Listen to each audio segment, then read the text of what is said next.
And now... What is this? I know you're gonna dig this. This is the Flatland Sports Podcast. Where do you come from? Lubbock, Texas? Lubbock, Texas. A place called Lubbock. I wonder if they think I'm so gorgeous back in Lubbock. What do you care about Lubbock? You're big time now. I'm just a little homesick, that's all. Is that what you want, Larry, to spend the night in Lubbock, Texas at a day's inn with a $15 voucher from Cinnabon? Lubbock? No, it's near Lubbock. What's it like there? It's flat, real flat. You stand on a coffee can, you can see Colorado. How you doing from across the Great Plains of West Texas? This is the Flatland Sports Podcast, free and available worldwide on YouTube and Spotify. Thank you so much for joining us. If you're here right now, help me out, like the video, double check that you are subscribed. It doesn't cost a thing. It helps the show grow. It helps me out tremendously. Lots to get into today. We will recap the game against BYU. We'll grade the position groups. We will preview the upcoming matchup with UCF. We'll also get into the good, the bad, the ugly from the weekend, plus a look around the Big 12, football and basketball. But first, Red Raiders in action. We'll start on the soccer pitch. Texas Tech is awaiting to start the NCAA tournament. They will play UTSA on Friday at 6 p.m. at the John Walker Soccer Complex. That game presumably will be on ESPN Plus. I haven't gotten confirmation as to what channel that game will actually be on. One of the best teams under Tom Stone to date, at least from my view. This team has been absolutely incredible this season. I'm expecting them, and they are, of course, expecting themselves to make a deep run in the NCAA tournament. This could be a really, really special year for Texas Tech soccer. Be sure to tune in on Friday for that one. Lady Raider basketball went 2-0 over the weekend. Had a 79-52 win over UTSA on Thursday. Bailey Maupin with 19 points for the win. And then on Sunday, went down the San Saba River. Actually, they were in Lubbock the whole time, but still. And took on the Texas State Bobcats, 83-50. Jalen Bristow scored a career-high 22 points in that game. Next, of course, we'll get to men's basketball. Had a tough loss on the road last night in Champaign, Illinois, against the number 14 Illinois Fighting Illini. 81-77 was the final score. I try not to get into this too much because I could probably get into it every game for every sport forever, but the officiating in this game was absolute garbage. Just the complete and total definition of home cooking. It wasn't just home cooking. These officials in Champaign were making a full Thanksgiving feast here. Texas Tech shot a total of 4 free throws. 4 total in the entire game. Illinois shot 23. Absolutely insane. And of course, not the reason why you lost, but it is part of it. It does affect the game. I mean, if we're talking about just free throw opportunities in the first place, there's a significant number of points that you didn't even have the opportunity to score because of. But then also it just affects the flow of the game. If you're missing shots because a guy's smacking your arm down, it's going to affect how you play the game when those are not being called. Played a really, really rough first half. Just got punched in the mouth early on. Looked disjointed, looked a little confused. Didn't really play together. Came back much, much stronger in the second half. And JT Toppin had a really, really good game, scored 35 points, kept Tech in this game, really carried the whole team on his back. This team hasn't quite learned how to play together just yet. When they do, though, watch out because you have a lot of talent on this roster. It is a long way to march. Red Raiders will be back home on Friday to take on the Milwaukee Panthers. That will be a 7 p.m. tip-off on ESPN+. And football, in case you didn't know, Texas Tech beat the BYU Cougars, a final score of 29-7. And before we get into that game itself, I think it's really important to talk about what exactly this game meant and just what was on the line here. For the week building up to this game, everything, and in the game itself, everything that we love about Lubbock and everything that we love about Texas Tech was just put on display for the entire country to see. You also had every major college football personality in town Josh Pate, for example, is here. He said this was one of his all-time favorite trips. He had a whole go watch his podcast and his breakdown of his visit to Texas Tech. He said his wife Savannah, this was her all-time favorite trip coming to Lubbock. And he described it perfectly. He said Lubbock is just what it is. It's a high school football town on crack, and this is why people have such a hard time embracing Lubbock, because high school football towns in Texas, you think Odessa Permia, you think Midland, Friday night lights. I mean, these towns where the gas stations close down on Friday night so that everyone can be at the game. The entire city of Lubbock revolves around Lubbock, but at the same time, it's also not a town of, it's not a cow town. It's not an oil town. It's not a town of about 15,000 people. There's over 300, getting really close to approaching 400,000 people that live here. It's got big city amenities. It's got fun things to do. It's got great restaurants, great bars, everything that you could possibly want in a college town and just a family town and more. And a lot of college football personalities who never really bothered to experience that, who really just listened to the Aggie, Sooner, and Longhorn narrative that Lubbock is boring, Lubbock is flat, Lubbock stinks, blah blah blah blah blah, came here and just had their eyes squeegeed wide open. Shehan Jaraja was here. He was here last summer. He spent a week back in June or July, I think, and wrote a really, really great article. It was kind of the first one to penetrate through to Lubbock. Snapback Sports, who I hadn't really heard of before this weekend, but they put on a great show. They were here. They have a full video rundown of the facilities, as well as a video of their entire trip to Lubbock. Of course, College Game Day was in Lubbock. And those guys, some of them had been here before. Kirk Herbstreit had been here, but it was 2008, the last time really any of them were here. Nick Saban was in Lubbock for the first time. And they were all just completely blown away by Texas Tech's facilities, by the stadium. Everyone who was here commented, everyone who was here made a point to say that these are the best facilities in the country, bar none. Jones AT&T Stadium is an NFL stadium, and I heard the comparison. Jones AT&T Stadium, because there was a lot of angry comments, a lot of distress from the College Station crowd, from the Austin crowd, from the Norman crowd. A lot of people who've been pushing this narrative for a long time that Lubbock is boring and flat and Texas Tech is broke and yada yada yada, had a hard time handling this weekend. And so there were some Aggies that were having some comments to say, like about Kyle Field, and someone. There was a comment I saw on Twitter where someone was watching the video, I think shared by College Game Day, talking about how great the stadium was. And he said, every time I hear about how great Texas Tech Stadium is, I just think, where's the rest of it? And, a knock to the capacity of Jones AT&T Stadium, which is about 60 to 61,000 compared to Kyle Field, which is over 100,000.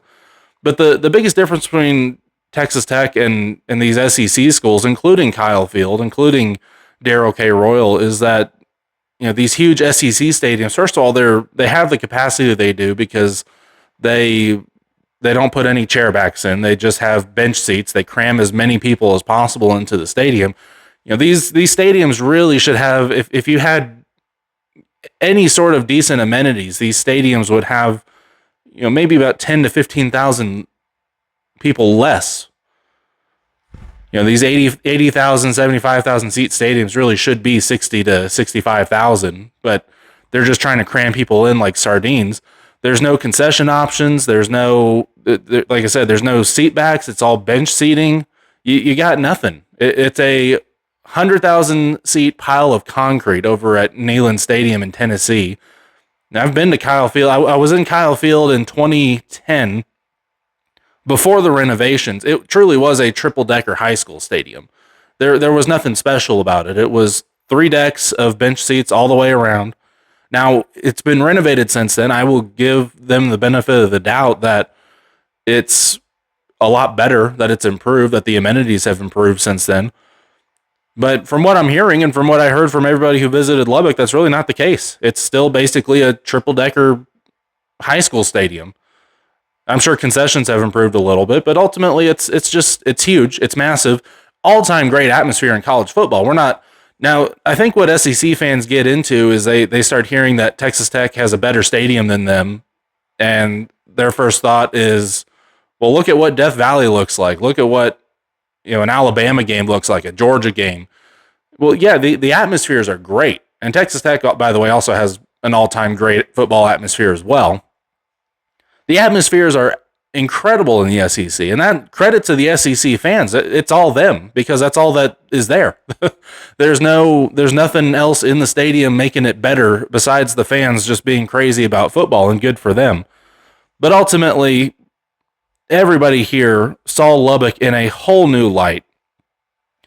The biggest part of the weekend, though, was that Texas Tech validated the hype, not just with a win, but a blowout win over a top 10 opponent, although apparently it doesn't count if it's BYU, depending on who you ask.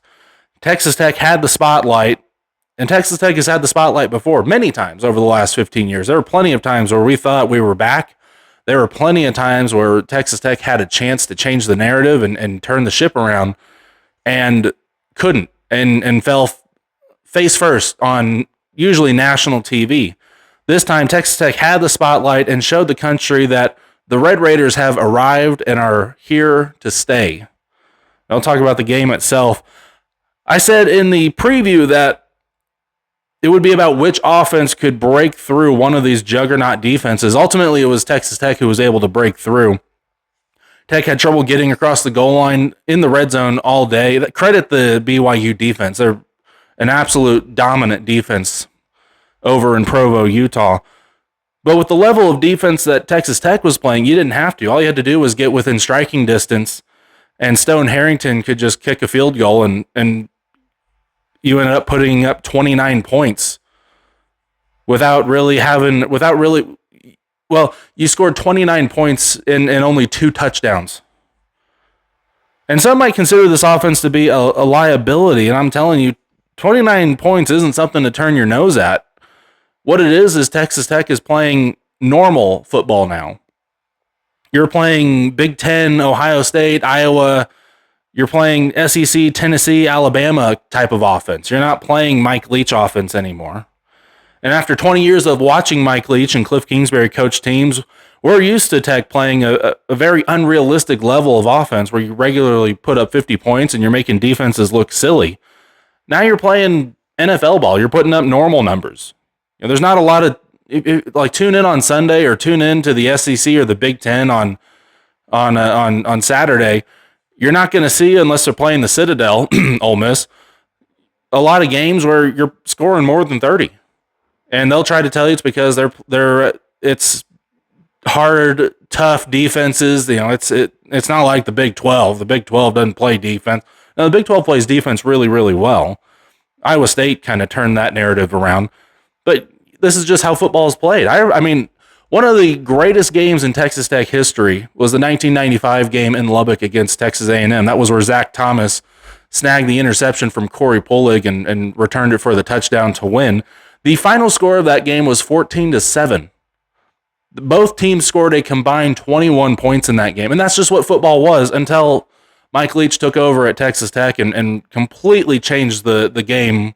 And for the better, in my opinion. The spread offense has been great for football from a watchability standpoint, and what it's done to the NFL has been incredible. But like I said, you're back down to earth now. You're putting up normal numbers, and that's fine because you have one of the best defenses, not only that Texas Tech has ever seen, but you have one of the best defenses in the country. You have and it's hard for people to wrap their minds around, because when you think of Texas Tech having something good, you think of some guys who were maybe overlooked by a Texas or by an Alabama coming out of high school, guys who were 2 or 3 stars coming out of high school and coming to Lubbock, and now they're punching above their weight a little bit. That's not what this is. You with the transfer with the portal that the portal class that you put in, You got guys who chose you over Alabama. You've got guys on this roster who chose you over Texas, over Notre Dame, over Michigan, over Ohio State. You don't just have a group of guys who are playing above their. You don't have a bunch of Wes Welkers on this team. You have an SEC roster. You have a Big Ten roster. And all these people who can't look past the logo here, all these people who see this double T, who will crack jokes and say it looks like the Temple logo, they're not doing any more in-depth research on what Texas Tech is, because going into the season, you had the number 9 rated overall roster in college football. And right now you're playing top 10 defense. And right now there's not a team in this country, except for maybe a Texas A&M. Texas A&M and Ohio State, I think, are really the only two teams that that concern me when it comes to college football playoff play. Texas A&M has an offense that may actually be able to push through and put some points against Texas Tech's defense. Ohio State, obviously, when the time comes, we'll talk more about it. Ohio State, they've got, I would say, every bit as good of a defense as Texas Tech has. And their offense may be good enough to outperform your offense if you're on a head-to-head matchup. But I will say, too, this offense isn't playing up to its full potential either. And if they put it together, watch out. You had so many drops by players who don't drop balls during this last game. You have a Baron Morton who was kind of limping, who's never been able to get a rhythm going because he kept getting knocked out for injuries over the season. If Baron Morton stays healthy through this UCF game, and this, it's not a get-right game. You blew out BYU. It's more just a keep the momentum going, keep the ball rolling, keep the train going kind of game against UCF here. If this offense figures it out and learns how to click, this team is unstoppable. We'll go ahead and do position group grades coming up next. This is the Flatland Sports Podcast. We are back. Position group grades. Texas Tech, of course, getting a win over BYU 29-7. We'll start with the quarterbacks. I'll give Baron Morton a B. He did enough to win. I thought he played a great game. He made some great passes. His biggest problem were the drops. He hit multiple guys square in the hands, and it just didn't go through. And what was weird was that it seemed like it was happening to both teams.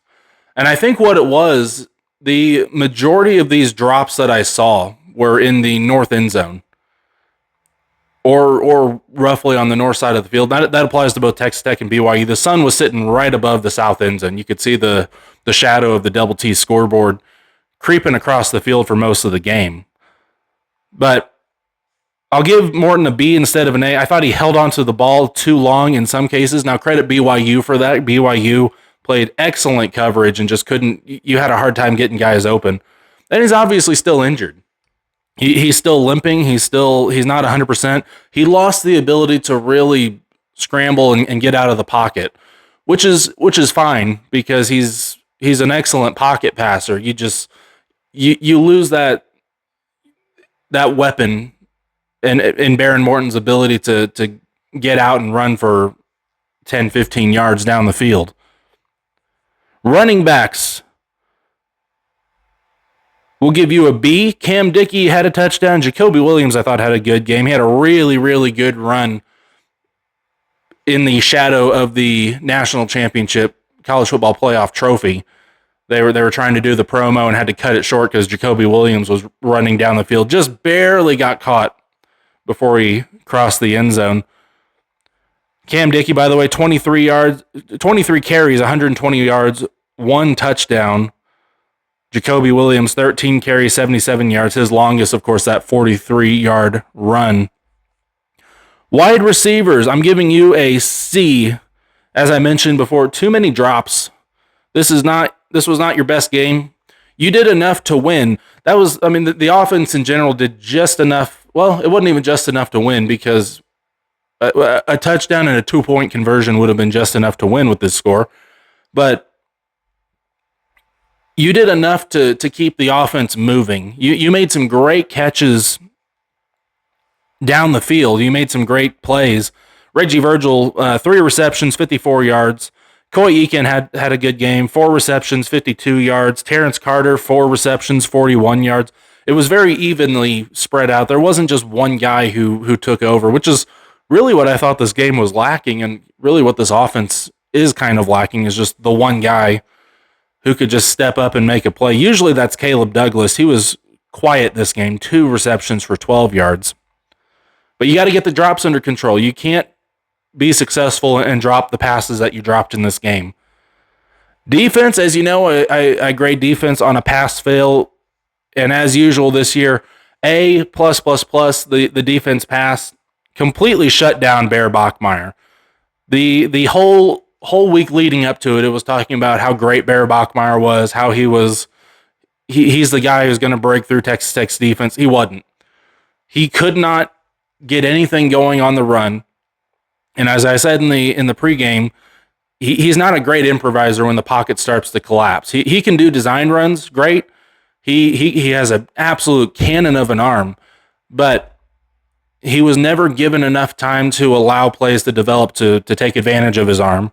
And every time he tried to scramble, or every time he had to scramble, one of those edge rushers, David Bailey, Romello Height, was right there to take him down.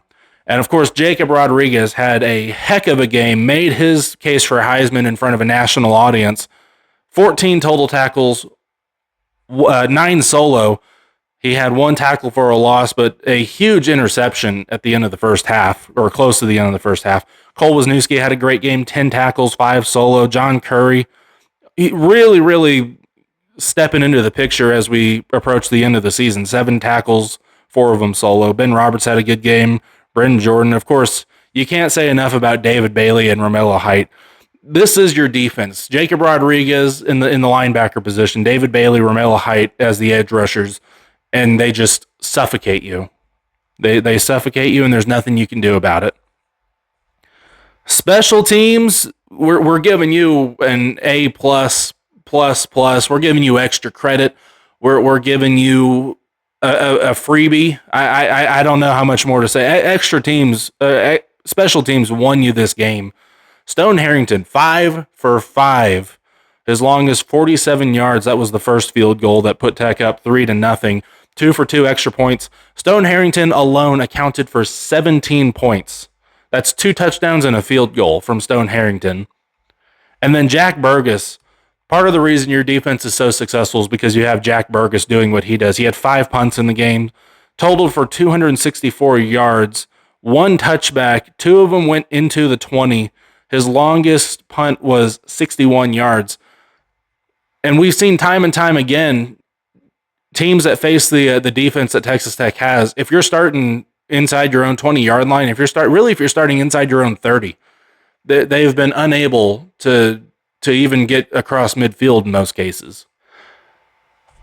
We'll be back with the good, the bad, and the ugly. This is the Flatland Sports Podcast.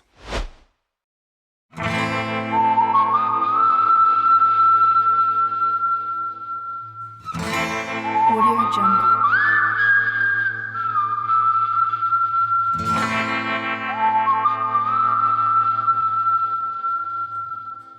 Audio Jungle.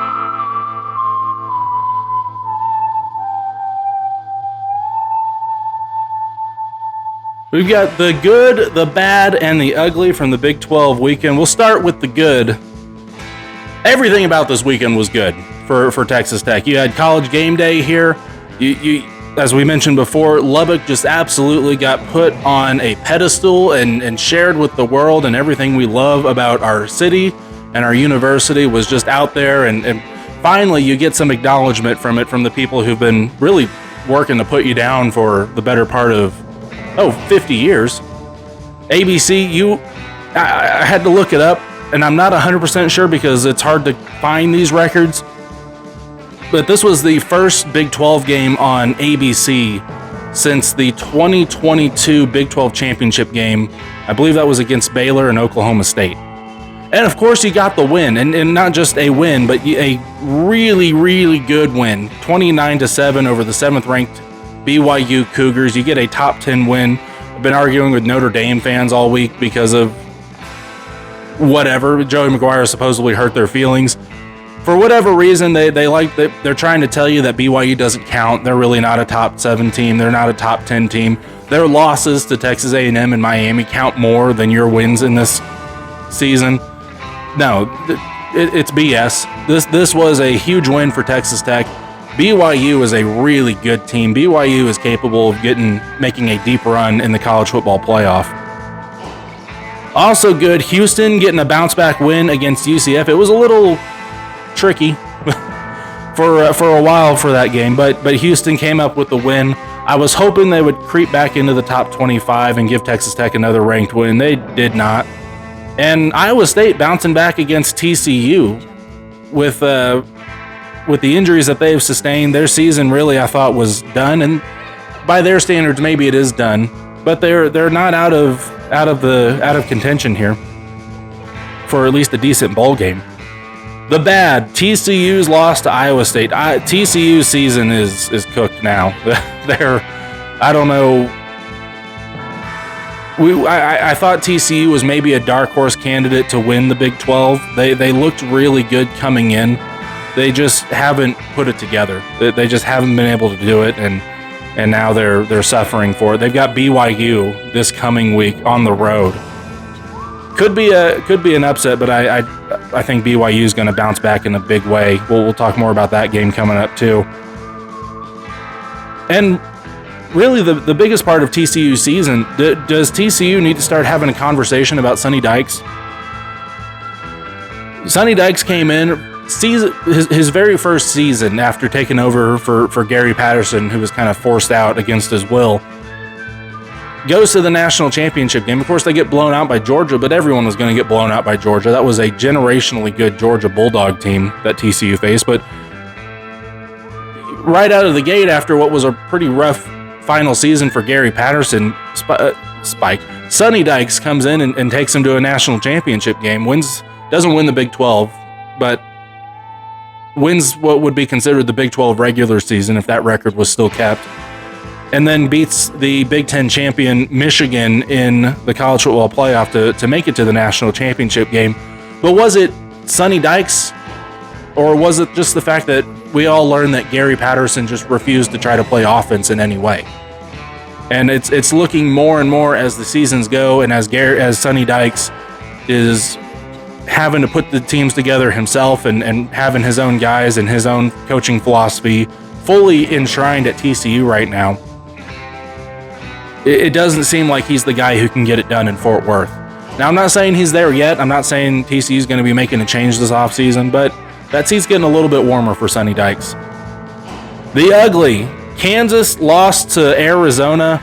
You hate to see it. Couldn't happen to a better fan base and a better school. The Jayhawks have now lost 3 of the last 4, including the game in Lubbock. Didn't attempt to plant a knife in the Arizona Wildcats Stadium. Kansas, I've been saying all year, highly overrated this year. The Jayhawks, frankly, this is still the Kansas Jayhawk team that has been in existence since Mangione was fired. They've never been good. They had one great win against the University of Texas, a game in Austin. Everybody thought all of a sudden they were back. They were never really here in the first place, but everybody started propping up Kansas as this team that was just going to run the Big 12. They're just not. They're not going to. Now, maybe in the future, they're really starting to put some money in on the NIL and recruiting trail. We'll see, but Kansas, a highly overrated team this year. We will preview the UCF Golden Knights. This is the Flatland Sports Podcast.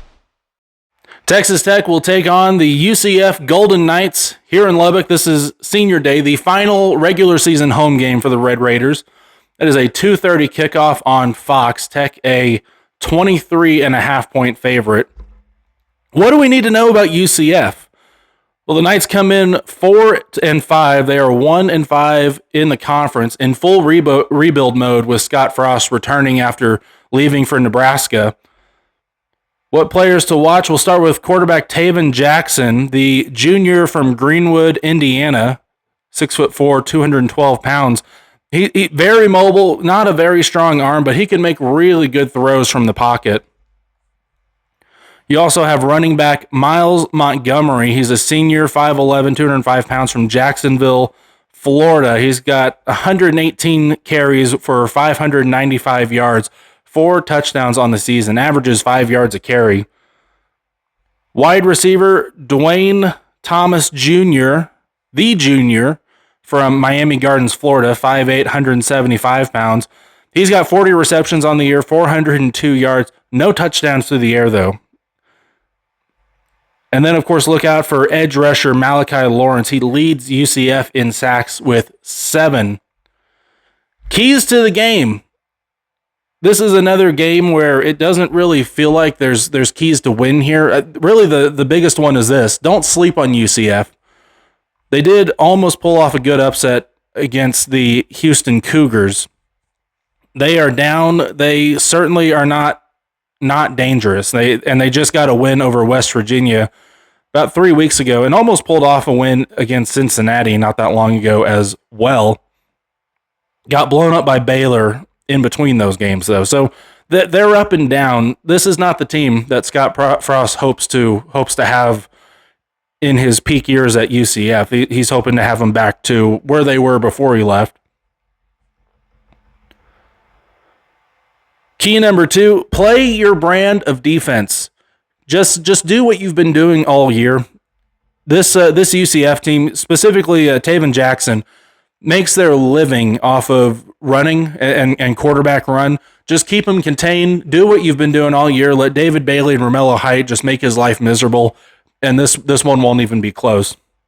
And then the last key, really more of a key for the entire season, just something that we all need to see for Texas Tech. Keep Baron Morton healthy. Don't let him go to the ground. This defense is not good enough to break through your offensive line, so don't let him blitz. I hope to see Mitch Griffiths by the second half. Baron Morton, it is imperative that he comes out of this game healthy and isn't trying to recover from an injury as we hit the second bye week. The expectation here, Texas Tech is going to dominate this game, and the offense I expect is going to finally start finding its momentum. It's not a get-right game. It's just a keep the ship rolling game. I'm going to predict Texas Tech to win this one 45-3. UCF is just not going to be able to score against this defense at all. When we come back, we'll take a look around the Big 12. This is the Flatland Sports Podcast.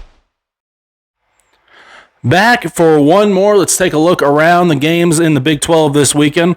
We'll start with the early game on Saturday. Arizona at Cincinnati. Cincinnati ranked number 25 in the country. That game is at 11 a.m. on Fox Sports 1. Cincinnati, a 6.5-point favorite. Now, I got to admit when I'm wrong, and I'm wrong a lot, but in this case, I really have to admit I was wrong. Going into this season, I thought Cincinnati was going to be firing Scott Satterfield either at the conclusion of the season or possibly even during the season. I didn't think he was going to turn it around at all. Cincinnati, 7-2 right now, 5-1 in the Big 12. Very much alive in the Big 12 championship race and potentially the college football playoff race, depending on how things shake out. It all comes down. This is a must-win for Cincinnati. I do think they are the better team than Arizona. And so I'm going to pick Cincinnati to win this one 28-21. Moving on now to the other early game, Kansas State at Oklahoma State, a classic Big 8 showdown. That game is on 11 a.m. on ESPN U, as Colin Cowherd would say.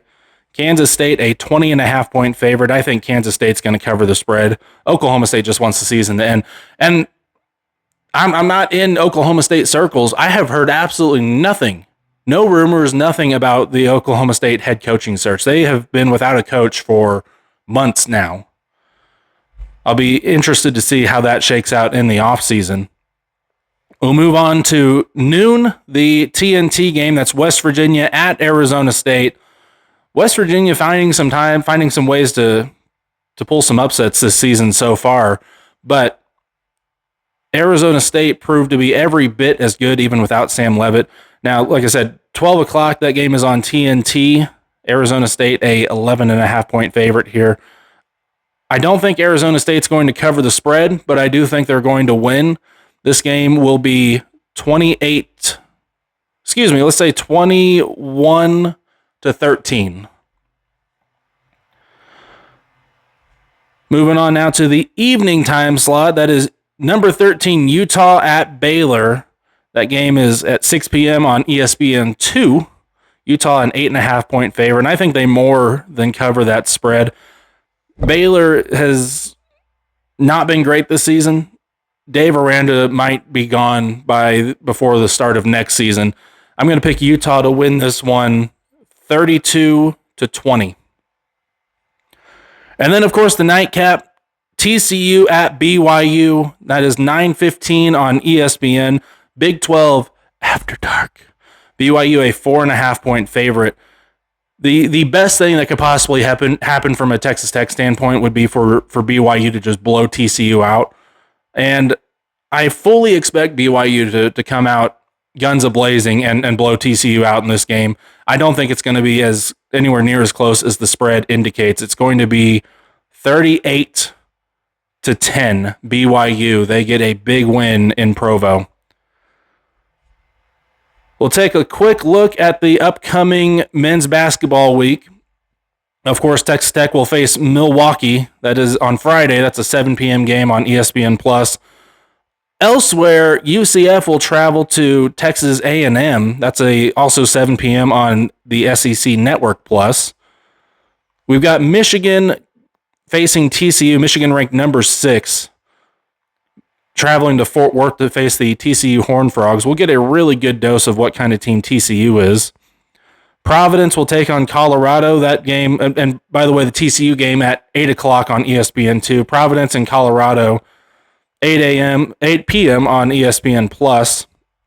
Colorado was really bad last year. They are 2-0 to start the season. This will be kind of their first real test. And then number 5, Arizona is taking on number 15, UCLA for the Hall of Fame series in Los Angeles. That's a 9 p.m. tip-off on Peacock. I fully expect Arizona to win that game. That'll be a really good win for the Big 12 in general. And then you've got number 19, Gonzaga, traveling to Arizona State that night. That's a 10 p.m. tip-off. Arizona State 2-0. They were a really, really bad team last year. I don't think they're going to be that good this year. I'm expecting Gonzaga to win that one. That's all on Friday. As we move to Saturday, Princeton takes on Kansas, who's ranked number 25 after the loss last week. UConn will take on BYU. UConn ranked number 3, BYU number 7. That's a 6 p.m. tip-off on Fox on Saturday. Utah will get Sam Houston State. And then on Sunday, Texas A&M Corpus Christi will take on Oklahoma State. Oklahoma State looking like they have potential to maybe turn the program around this year. We will see. But the big game of the day, number 1, Houston will travel to number 22, Auburn. That is a 2 p.m. tip-off on ESPN. And then as we get into next week on Monday, not a lot of big games going on early in the week. Tuesday, though, Kansas will travel and take on number 4, Duke, for the Champions Classic. And then I'll be back before next Wednesday to talk about the games coming up. But really good week of basketball coming up, an even better week of football coming up this weekend. All right, that'll do it for today. Thank you so much for taking the time.